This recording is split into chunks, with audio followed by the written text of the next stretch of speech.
महायुतीकडून सुद्धा आता काटकसर सुरू झालेली आहे। मंत्री आणि अधिकाऱ्यांचे परदेश दौरे रद्द झालेले आहेत। मुख्यमंत्री देवेंद्र फडणवीस यांच्याकडून त्या संदर्भात आदेश दिले गेलेले आहेत असं समजतंय।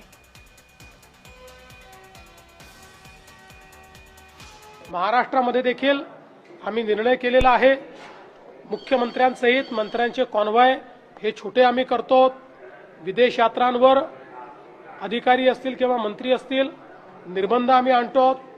ज्या ज्या गोष्टींमध्ये परकीय चलन खर्च होतो त्या गोष्टींची खपत कशी कमी करता येईल याचा प्रयत्न आम्ही करतो। वेगवेगळ्या पद्धतीनं आपल्याला आपल्या देशी गोष्टींना कसा त्या ठिकाणी एक बढावा देता येईल असा प्रयत्न देखील आम्ही करतो। प्रधानमंत्री महोदयांनी सांगितलेलं आहे, हे देशहितासाठी सांगितलं। ते नेहमी म्हणतात नेशन फर्स्ट, राष्ट्र पहिलं आणि बाकी सगळं नंतर, आणि म्हणून मी त्यांचं स्वागत करतो। मी स्वतः त्याची अंमलबजावणी आजपासून केलेली आहे। EV कारमधून मी ठाण्याहून मुंबईला आलो।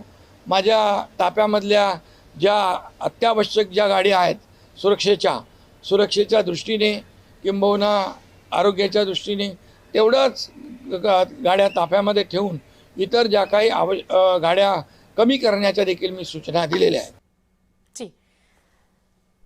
या सगळ्या संदर्भात आपण आणखी तपशील घेणार आहोत। प्रतिनिधी जय पवार आपल्याशी जोडले गेलेत त्यांच्याकडून। जय,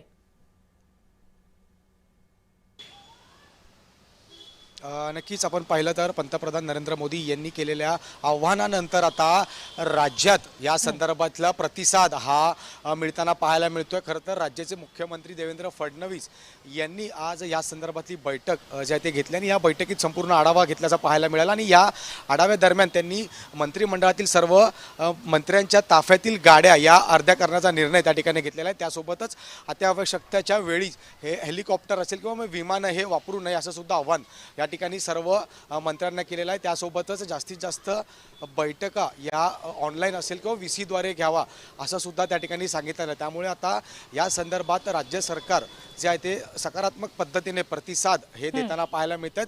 कारण नागरिकांना ज्या पद्धतीने आवाहन केलं आणि याची सुरुवात आता राज्यातील मुख्यमंत्री आणि तसेच मंत्र्यांकडनं सुरुवात झाल्याचं पाहायला मिळतं आणि यामध्ये प्रामुख्याने आता मुख्यमंत्र्यांनी सुद्धा आजच त्यांच्या ताफ्यातील गाड्या या अर्ध्या केल्यात आणि या दरम्यानच ते प्रवास सुद्धा त्या ठिकाणी करत आहेत आणि यामुळेच आता इतर सुद्धा जे मंत्री आहेत हे सुद्धा आता उद्यापासून याच संदर्भातली भूमिका घेताना पाहायला मिळते। त्यामुळे उद्या आपण पाहिलं तर मंत्रिमंडळाची बैठक सुद्धा त्या ठिकाणी पार पडणार आणि या बैठकीदरम्यान सर्व मंत्री जे आहेत ते त्या ठिकाणी येतील। त्या दरम्यान त्या कशा पद्धतीने त्यांचा ताफा हा असणार हे सुद्धा पाहणं महत्त्वाचं आहे। तसेच इलेक्ट्रिक वाहनाने सुद्धा त्या ठिकाणी ते प्रवास करतील का हे सुद्धा पाहणं महत्त्वाचं असणार आहे। त्यामुळे या संदर्भात मुख्यमंत्र्यांनी दिलेल्या निर्देशाचं पालन आता या सर्व मंत्र्या महोदयांच्या माध्यमातून होते का हे सुद्धा पाहणं महत्त्वाचं असणार आहे। त्यामध्ये प्रामुख्याने आपण पाहिलं तर एक दिवसीय हे सार्वजनिक पद्धतीने त्या ठिकाणी प्रवास करावा असं सुद्धा आव्हान त्या ठिकाणी मुख्यमंत्र्यांनी केले। त्यामध्ये आपण पाहिलं तर रेल्वे असेल, मेट्रो असेल, मोनो या सर्व सुविधांनी सुद्धा प्रवास करण्याचं आव्हान मुख्यमंत्र्यांनी केलं। त्यामुळे